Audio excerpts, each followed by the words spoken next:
Buenos días, alumnos. Vamos a ver el tema correspondiente al sistema osteomioarticular de miembro superior y el examen físico correspondiente a este segmento anatómico. Siempre que comencemos a realizar la metodología clínica, tenemos que saber que vamos a partir de lo que es el primer estadio de la observación, que corresponde a anamnesis y examen físico. Como ya vinimos mencionando, esta metodología clínica, en lo que es la anamnesis y el interrogatorio, tiene que ser exhaustivo, preciso, riguroso y va a corresponder, si está correctamente realizado, al 50% de lo que va a ser el diagnóstico del paciente. Va a ser muy importante identificar el motivo de consulta por el cual el paciente concurre a nosotros y recabar los datos correspondientes, como son los antecedentes de la enfermedad que está padeciendo, una anamnesis sistémica correctamente realizada y recabar los antecedentes personales. Para luego pasar al examen físico con los 4 pasos que ya vinimos hablando: inspección, palpación, percusión o auscultación. No en todos los sistemas van a tener el mismo orden y en algunos, por la característica anatómica del sistema, algunos de estos pasos seguramente no se van a poder realizar en forma completa o no realizarse. En la segunda etapa vamos a tener una hipótesis que va a ser un diagnóstico presuntivo de lo que puede llegar a tener ese paciente. En el caso nuestro se puede presentar un paciente, por ejemplo, con un pedido de fisioterapia con un diagnóstico de omalgia y nosotros no saber el origen de ese dolor de hombro. Por lo tanto, vamos a tener que realizar esta primera etapa de observación del paciente, realizar un correcto examen físico para poder establecer un diagnóstico presuntivo, ¿sí? Establecido este diagnóstico presuntivo de qué puede ser lo que acerca el paciente a nosotros, estableceremos esta hipótesis. Luego realizaremos una comprobación de la hipótesis, ya sea con maniobras o estudios complementarios anexos a esta examinación y llegaremos a las conclusiones de un diagnóstico fisioquinésico definitivo y el tratamiento que vamos a implementar en este paciente en el caso de que tenga un diagnóstico, por ejemplo, que sea inespecífico. En el caso del hombro, tenemos que saber que está constituido por 5 articulaciones y estas articulaciones deben ser evaluadas. Cuando nosotros evaluamos el hombro, lo deberemos hacer de cada una de sus caras: anterior, posterior, lateral y por arriba. A su vez, tenemos que hacer un examen que sea bilateral, que sea comparativo, observar posibles atrofias que tenga el paciente, deformidades como por ejemplo un hombro en charretera o un hombro en pseudocharretera, de acuerdo a las luxaciones que se puedan presentar, ya sea acromioclavicular o una luxación, por ejemplo, escapulohumeral, donde el hombro va a perder esa forma redondeada normal que debe tener. Y a su vez vamos a evaluar la presencia de tumefacciones. Esta es una inspección estática que vamos a realizar de las articulaciones del hombro, pero como ya lo vinimos haciendo en la metodología de estas clases, que a su vez, al estar imposibilitados de trabajar con pacientes, hemos utilizado el recurso muy acertado por parte de otros profesionales de este examen, ¿sí?, a través de videos.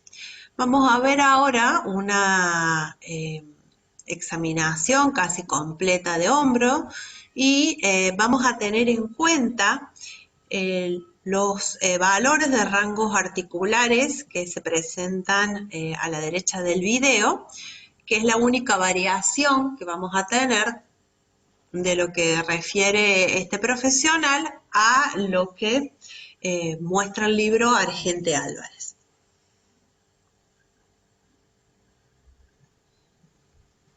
Para la exploración del hombro la iniciamos con la inspección. Para ello comparamos el hombro con el contralateral, buscando la existencia de atrofias, deformidades o la presencia de tumefacciones. Seguimos con la exploración de la movilidad. Para ello realizamos movimientos, o se realizan movimientos activos, en donde los realiza el paciente, movimientos pasivos, que somos nosotros los que los realizamos, o movimientos contra resistencia, y siempre comparando el lado sano con el lado enfermo. Iniciamos la exploración indicando una serie de movimientos, que son: levante el brazo, tóquese la nuca y toque la espalda. Con estos tres movimientos o estas tres órdenes realizamos la exploración de todos los movimientos del hombro: la flexión, abducción, aducción, rotación interna y externa. Por lo tanto, la integridad de los movimientos indicará que tiene la articulación glenohumeral o la cápsula totalmente indemne. Ahora bien, si existe alguna limitación, tendremos que ir explorando movimiento a movimiento. Para ello indicaremos al paciente que realice un movimiento de separación de los brazos, movimiento de abducción o separación, que normalmente describen un rango de unos 180 grados. Seguidamente, un movimiento de flexión, que es movimiento hacia adelante, de unos 180 grados también. Movimiento de rotación. Para ello, le indicamos al paciente que se dé la vuelta, que apoye los codos y que abra los brazos. Movimiento de rotación externa de unos 80-90 grados y ahora que toque la espalda. Movimiento de 70 u 80 grados. Con esto finalizaremos la exploración de los movimientos activos. Si el paciente señala dolor cuando separa el brazo, en los movimientos de abducción o separación, puede ocurrir que sea en los movimientos de los primeros grados o de los últimos grados. Es lo que se denomina el arco doloroso, que puede ser medio o superior. Para ello, levantando los brazos, movimiento de separación, observamos el movimiento de las escápulas, ya lo puede bajar. Entonces hay que señalar que el movimiento de separación comienza con un movimiento de la articulación glenohumeral unos 70 grados. Posteriormente hay un movimiento de la escápula que permite una rotación de unos 70 grados nuevamente y finalmente interviene la articulación acromioclavicular. De tal manera que si el paciente señala que el dolor lo manifiesta entre la separación de 80, 100 o 110 grados, indicaría lesión de la articulación glenohumeral o de los manguitos de los rotadores. Sin embargo, si el dolor aparece en los últimos movimientos, es más indicativo de una existencia de lesión de la articulación acromioclavicular. Para seguir explorando el hombro, vamos a intentar identificar una serie de puntos. Para ello, primeramente vamos a buscar un lugar que nos va a indicar el umbral de dolor.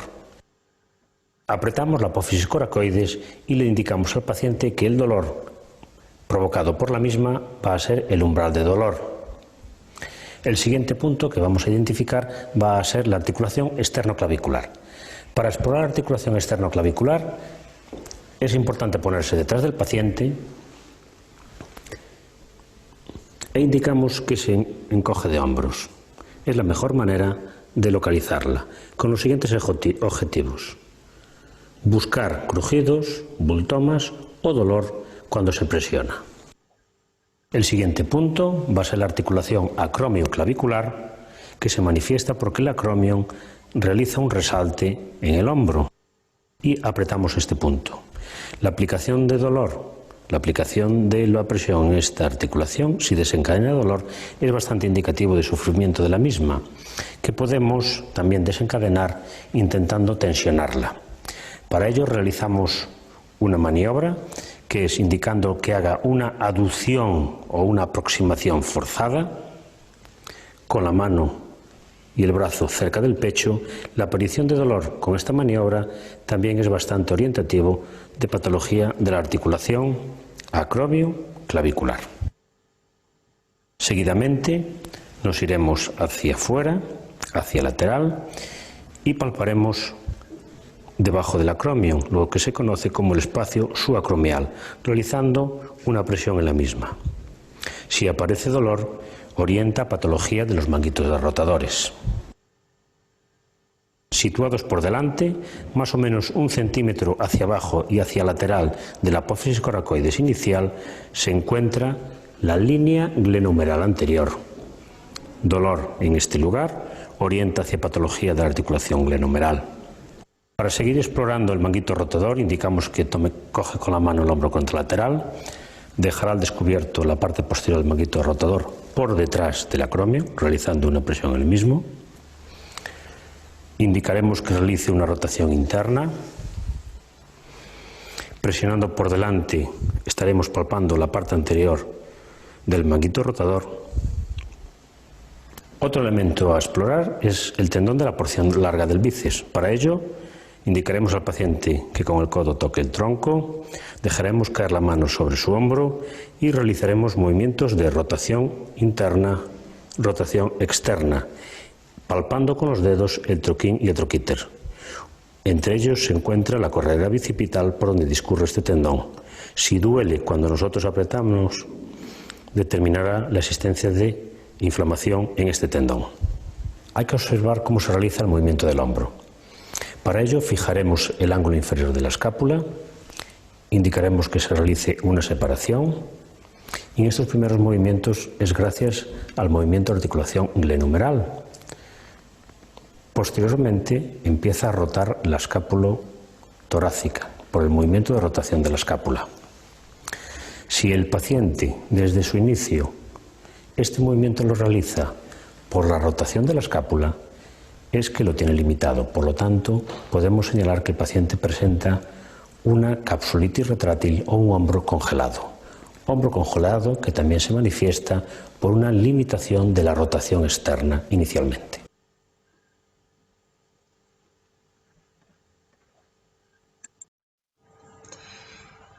Cuando realizamos la exploración de la movilidad pasiva, es muy importante porque nos va a brindar una información diagnóstica clave en los movimientos activos que se hayan limitados.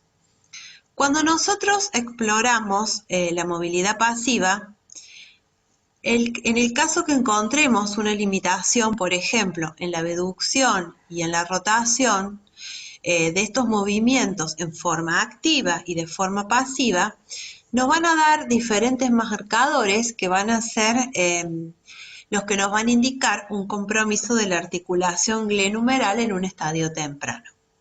Ahora, si hay una pérdida de la movilidad, ¿sí?, con conservación de la pasiva, nos va a indicar que es un compromiso por ejemplo, neurológico en el paciente, en el caso de que haya una paresia o una plejía.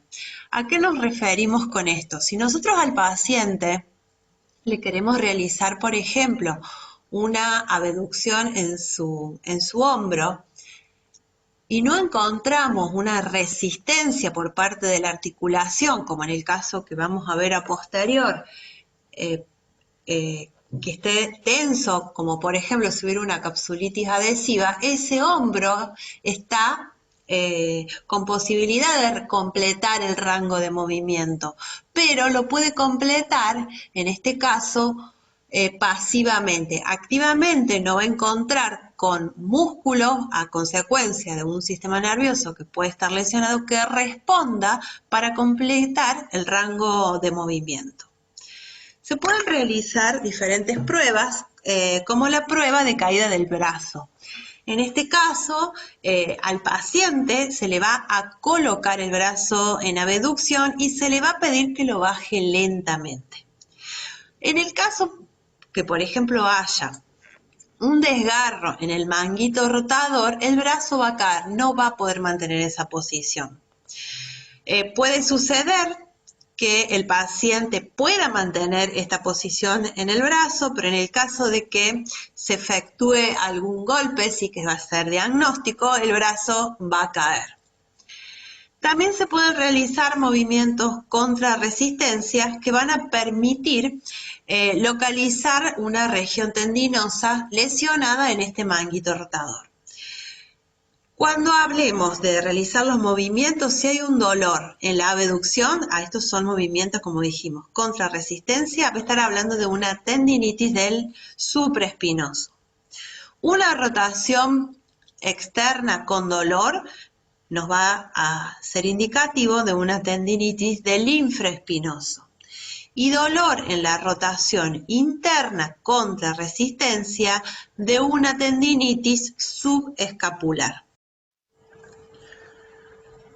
Cuando nosotros estamos evaluando al paciente, lo que ya un poco estuvimos mencionando con lo que respecta al arco doloroso, en este caso en abducción, sabemos que entre los 70 y los 100 grados va a ser característico de una tendinitis del supraespinoso. Podemos encontrarlos que este dolor, si se presenta entre los 90 a los 100 grados, y se mantiene al continuar con la abducción, nos va a sugerir la presencia de una osteoartrosis acromioclavicular. Cuando nosotros evaluamos funcionalmente al paciente y vemos que no llega a completar los rangos de movimientos, fundamentalmente en lo que es la rotación externa, pero ustedes fíjense en la figura superior y en las tres figuras inferiores que están todos los arcos de movimiento limitados en forma activa en este caso, nos hace pensar en la presencia de una capsulitis adhesiva primaria o lo que se conoce como hombro congelado, en donde hay una restricción que va a ser multidireccional y va a ser dolorosa, ¿sí?, del movimiento glenohumeral. Es importante después realizar esta valoración también en forma pasiva y realizarla de todas las vistas, anterior, posterior, laterales y superior. Y acá va a ser importante realizar una distinción entre un hombro doloroso, ¿sí?, por patología intrínseca o un hombro con dolor por un dolor, valga la redundancia, propio de la articulación y el dolor referido. Cuando hablamos de hombro doloroso por patología intrínseca, el dolor ustedes lo pueden detectar a la palpación o en la movilidad. Cuando es un dolor referido, la exploración del hombro va a ser normal y se deberá pensar en una patología que puede ser cervical, cardíaca, por ejemplo, subfrénica, del hígado, ¿sí? Y cuando hablamos de un dolor que no es referido, cuando es un dolor que puede ser bilateral, sugerirá una polimialgia reumática. Entonces, tenemos para concluir, para cerrar un poco la idea, saber que tenemos una limitación del movimiento en el caso de que sea propio de una capsulitis adhesiva, que va a estar limitado en forma activa y en forma pasiva y que va a ser multidireccional. Tenemos que descartar esto y un hombro doloroso. La característica propia del hombro doloroso es que puede ser intrínseca del hombro o que puede ser propia de un dolor referido o de un dolor no referido. Vamos a iniciar lo que es la evaluación del codo con la inspección estática. Para realizar esto debemos en una primera inspección valorar el valgo fisiológico que tiene el codo en el paciente y las posibles deformidades que vamos a encontrar cuando este valgo del paciente aumente. En el caso de que haya un valgo aumentado, ¿sí?, o también nos podemos encontrar con un codo en varo, ¿sí?, que lo que se denomina deformidad en culata. Y vamos también a observar en este paciente? Presencia de lesiones primarias y de lesiones secundarias de piel. Es muy importante valorar las lesiones a nivel de los codos por presencia de, por ejemplo, psoriasis. Evaluar si hay presencia de cicatrices que nos pueden limitar los rangos de movimientos normales y cualquier tipo de lesión que tenga el paciente. Que nos pueden decir que, por ejemplo, hubo una cirugía, ¿sí? Entonces tenemos que estar atentos a evaluar el codo. También debemos tener en cuenta de evaluar la presencia de sinovitis. ¿Esto dónde lo vamos a evaluar? En la región posterior del codo, ¿sí? Tenemos que ver que el paciente si tiene eritema, si hay una tumefacción que sea difusa y que no nos va a permitir hacer una correcta visualización de surcos o canales olecranianos. Y a su vez tenemos que evaluar la presencia de lo que es una tumefacción localizada por una posible bursitis.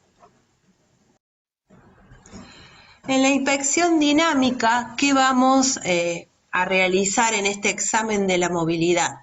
Una evaluación que va a ser pasiva y una movilización activa y siempre va a ser bilateral y comparativa de este codo.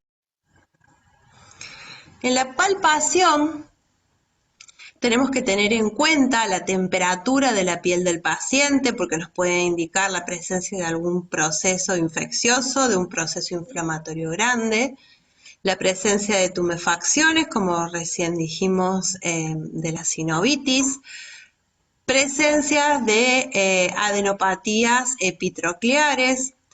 Tenemos que palpar la interlínea articular radiohumeral. ¿Cómo lo vamos a hacer? Vamos a realizar una flexión de codo, vamos a palpar la cabeza del radio y vamos a llevar el antebrazo del paciente a una pronosupinación. Y cuando realizamos esta maniobra también podemos detectar lo que es la presencia de puntos dolorosos en la epitróclea o en el epicóndilo. Esta presencia de estos puntos dolorosos deben ser evaluados de dónde surge, ya sea de cualquiera de las dos eminencias óseas. Cuando nosotros nos encontramos ante la palpación con dolor y el paciente nos refiere que tiene limitada la movilidad en el codo o que cuando realiza diferentes gestos, ya sean deportivos o de la vida diaria, siente este dolor en el codo, tenemos que empezar a evaluarlos. Una de las formas de evaluar es la prueba de Cosen modificada. Con la prueba de Cosen modificada, lo que vamos a evaluar es una epicondilitis. ¿Cómo se va a realizar la maniobra? Primero debemos palpar con el pulgar el epicóndilo y realizamos una flexión del codo de 90 grados. Le vamos a pedir al paciente que cierre el puño y que realice la extensión de la muñeca, a lo que nosotros le vamos a aplicar una resistencia al movimiento. Si el paciente a esta resistencia que le estamos efectuando refiere dolor, la maniobra va a ser positiva para una epicondilitis.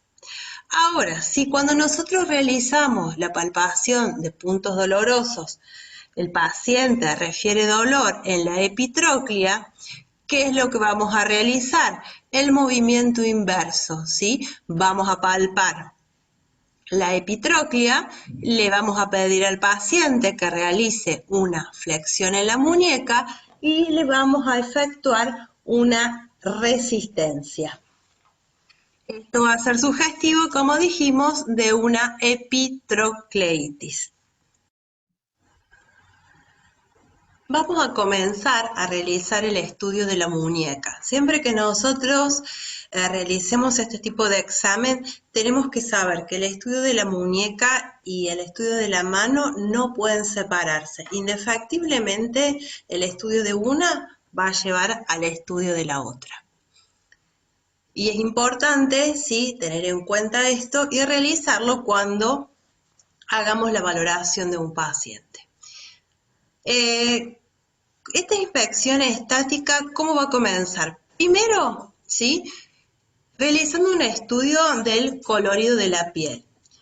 Acá es importante tener en cuenta lo que es la presencia de la tétrada de Celso. La tétrada de Celso es cuando encontramos tumor, rubor, pálor y dolor en la articulación o en una zona en un paciente.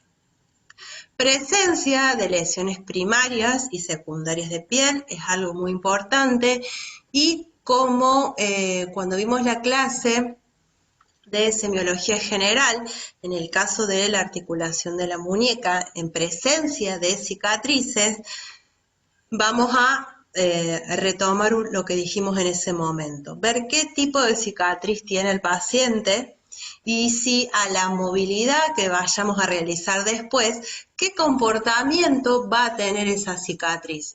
Si presenta puntos, ¿sí?, de tracción, o si cuando realizamos el movimiento en algunos segmentos de esa cicatriz se hunde o queda fija. Esto nos va a estar hablando de que hay adherencias a planos más profundos. ¿Por qué es importante observar esto? Para poder tratar la cicatriz, si estamos a tiempo siempre, para poder tratarla, para recuperar el rango de movimiento óptimo, ¿sí?, y funcional en realidad para esa zona anatómica, y a su vez para prevenir complicaciones que estas adherencias nos puedan traer, que van un poquito más de lo que es la limitación del movimiento, por ser una zona que tiene un espacio reducido para el paso de muchas estructuras importantes. Entonces es importante evaluar correctamente la articulación. Tenemos que evaluar la presencia de deformidades. Acá cuando comenzamos ahora a hablar de deformidades, ustedes no tienen que saber ni clasificación de fracturas, ni patología, nada, solamente tienen que poder empezar a ver al paciente y saber qué es lo más normal que se les pueda llegar a presentar en un examen en relación a lo que son las deformidades. No sé si sería normal la palabra correcta, pero si no, lo más habitual que se les presente, ¿sí?, al examinar a un paciente. Es importante acá empezar a ver y a entrenar lo que es el ojo clínico. ¿Qué vamos a empezar a ver en relación a las deformidades? Uno, es lo que vemos como las fracturas de Coles. La fractura de Coles es una fractura que se produce en la extremidad inferior del radio, y ahí tenemos a la izquierda la radiografía del extremo distal del radio fracturado, y luego la deformidad que podemos llegar a encontrar a consecuencia de ello. A la derecha vemos una deformidad que se denomina de Madelung. Este tipo de deformidad va a ser bilateral por un acortamiento y un arqueamiento del cúbito y del radio, en donde se va a producir una dislocación dorsal del cúbito, que va a ser distal, y va a haber una disminución de la movilidad. Esto se va a deber a consecuencia de una alteración del crecimiento de la epífisis distal del radio. También nos podemos y tenemos que evaluar lo que es la presencia de tumefacción, como por ejemplo de la articulación radiocarpiana en un paciente que tenga artritis reumatoidea. Ahí sí nos vamos a encontrar con esta tétrada de Celso, que es característica, ¿sí?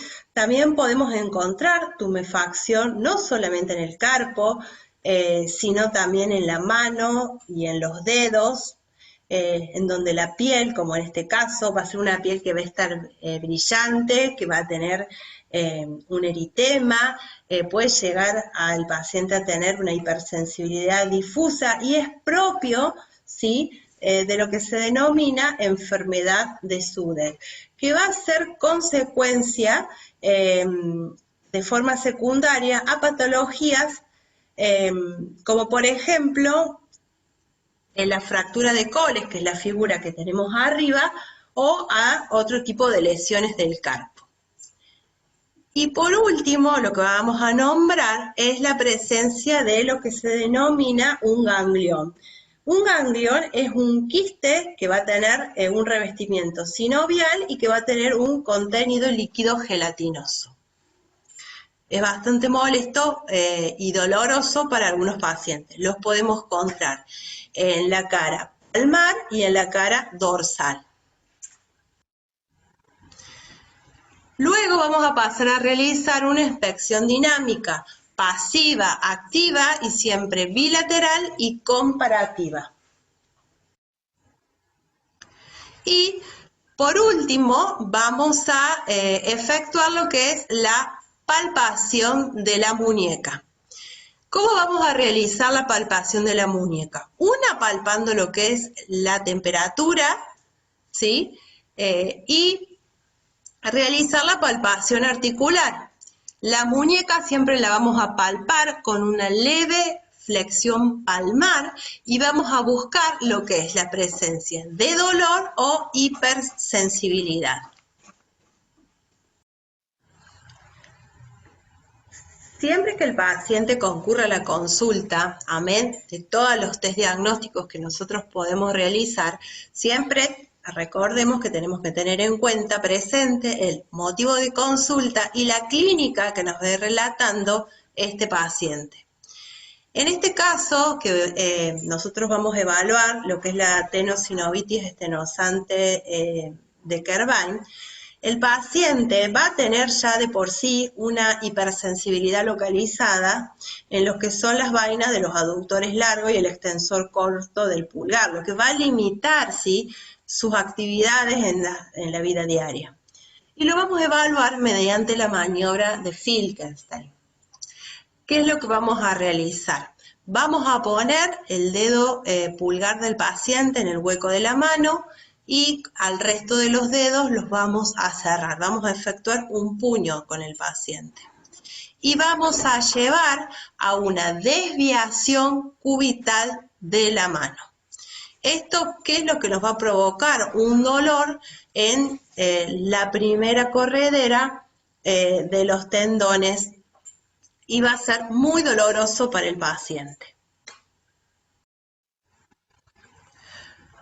El paciente también nos puede relatar que presenta molestias en alguno de sus dedos, que presenta dolor. Entonces vamos a, de acuerdo a la clínica que él nos refiera, sospechar que podemos estar ante la presencia de un síndrome del túnel carpiano. Primero, por la clínica que el paciente nos refiera, vamos a hacer una inspección de las manos del paciente, a ver si encontramos atrofias musculares. Podemos llegar a encontrarlos en la eminencia tenar, ¿sí?, donde esta atrofia muscular se va a empezar a hacer evidente. Y el paciente seguramente nos va a relatar que tiene sensaciones de hormigueo o de molestias en algunos dedos. Va a haber siempre presencia de dolor y de parestesia en la inervación del nervio mediano.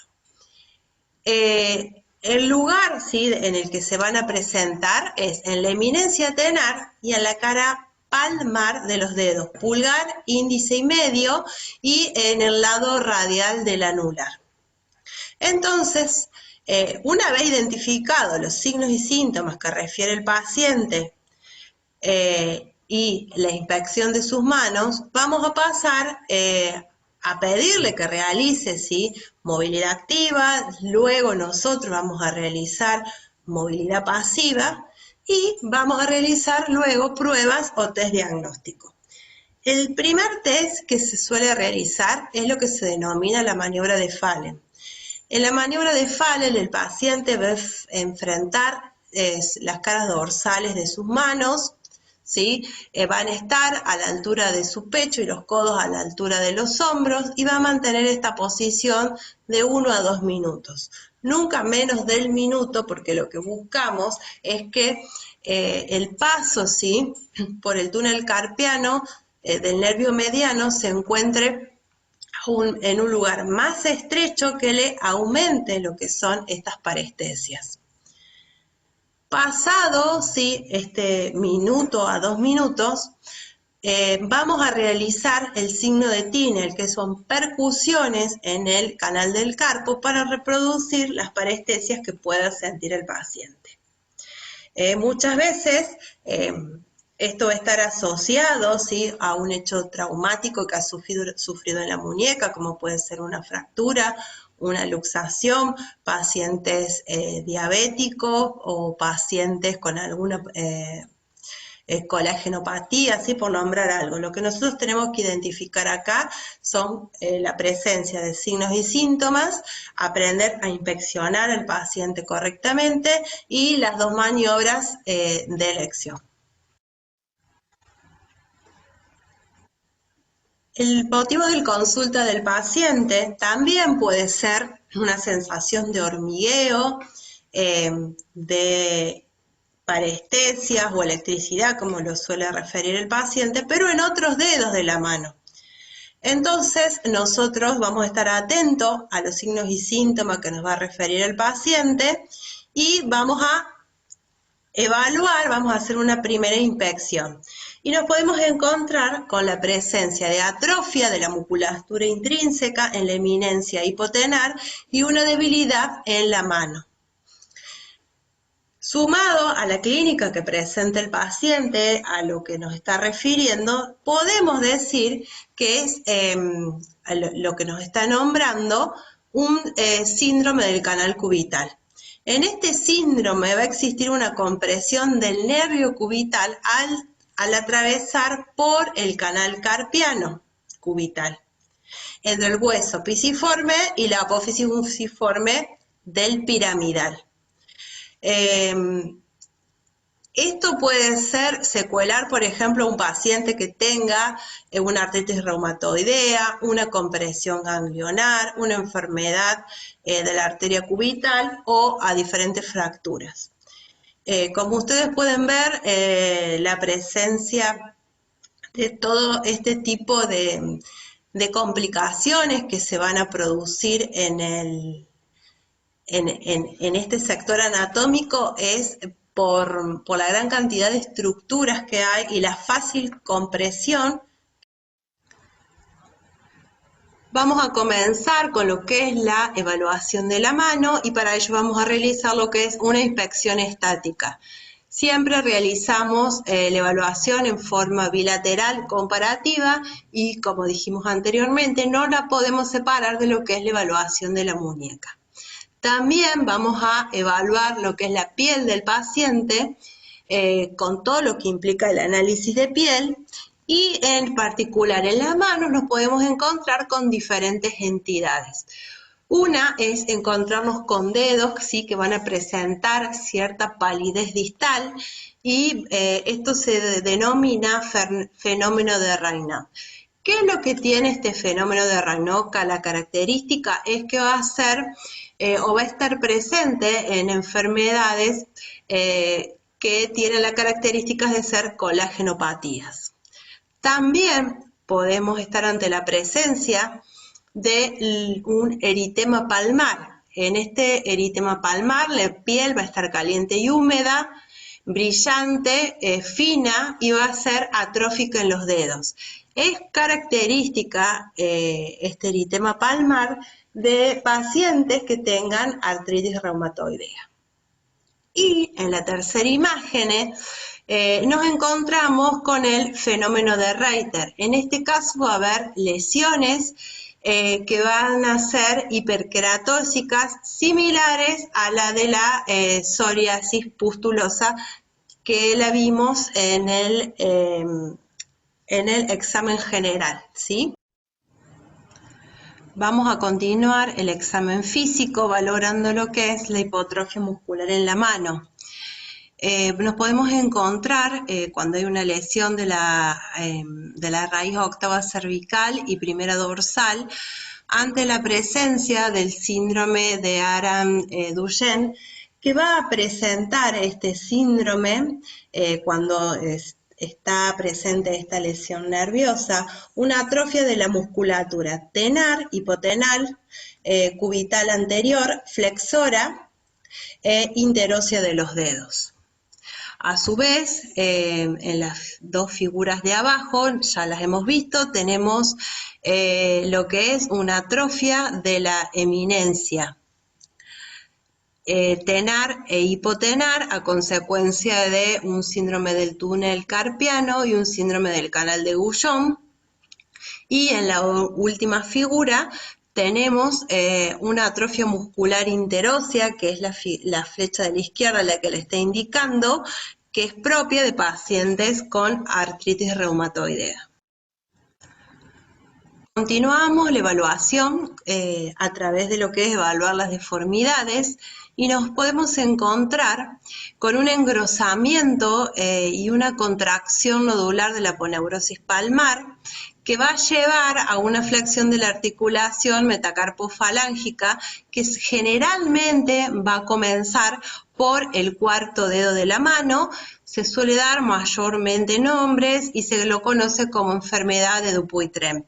Nosotros no vamos a estudiar la enfermedad, solamente vamos a ver la característica que presenta este engrosamiento, y si nos fijamos en la interfalángica proximal, este engrosamiento también va a continuar, ¿sí? Es una fibrosis que se produce y es bastante notoria en la inspección.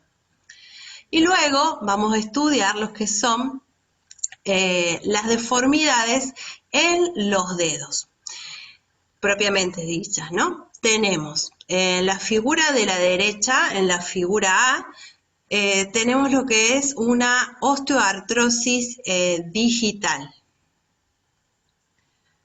Y en la figura B nos encontramos con los nódulos de Bouchard en la interfalángica proximal y los de Heberden en la interfalángica distal, donde hay una desviación de la tercer falange. En la figura de abajo a la izquierda, en la A, nos encontramos con un paciente con una desviación cubital de los dedos y dedos en cuello de cisne. Los dedos de cuello de cisne son los que van a tener una flexión de la interfalángica distal y una hiperextensión de la interfalángica proximal. En la figura derecha es lo que corresponde a los tres últimos dedos de la mano.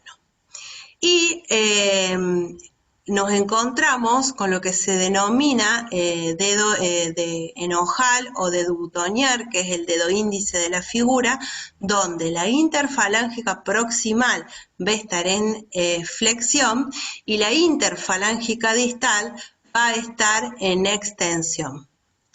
Estas son algunas de las deformidades que podemos encontrar en la mano.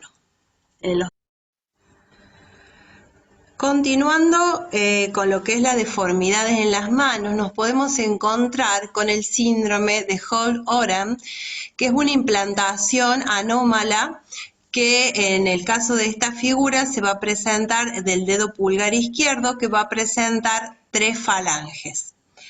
En la figura central nos encontramos con el hipocratismo digital de un paciente con tetralogía de Fayol, esto lo hemos visto varias veces.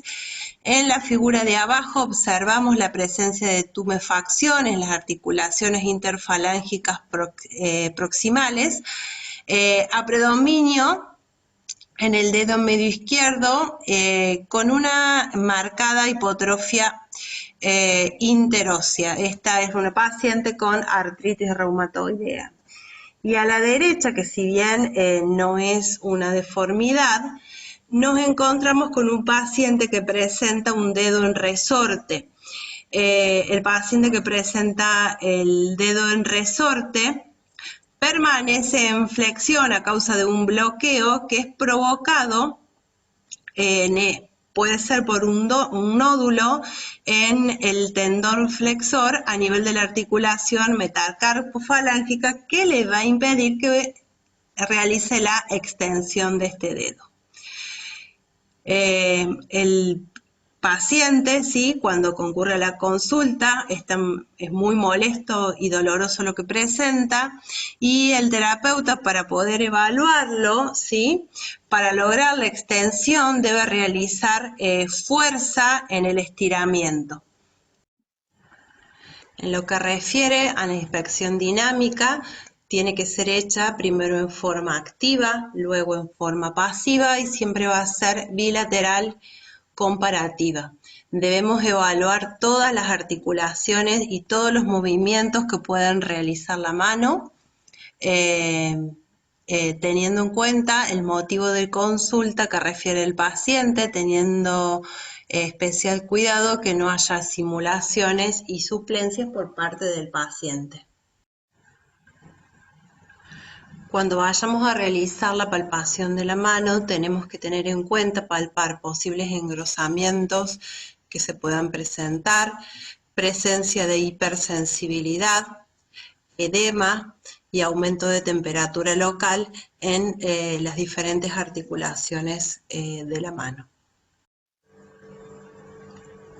A continuación les voy a dejar un enlace de un video donde pueden ver todos los pasos que se hacen en un examen físico de manos y es muy importante que vean cómo se debe realizar la palpación de la misma.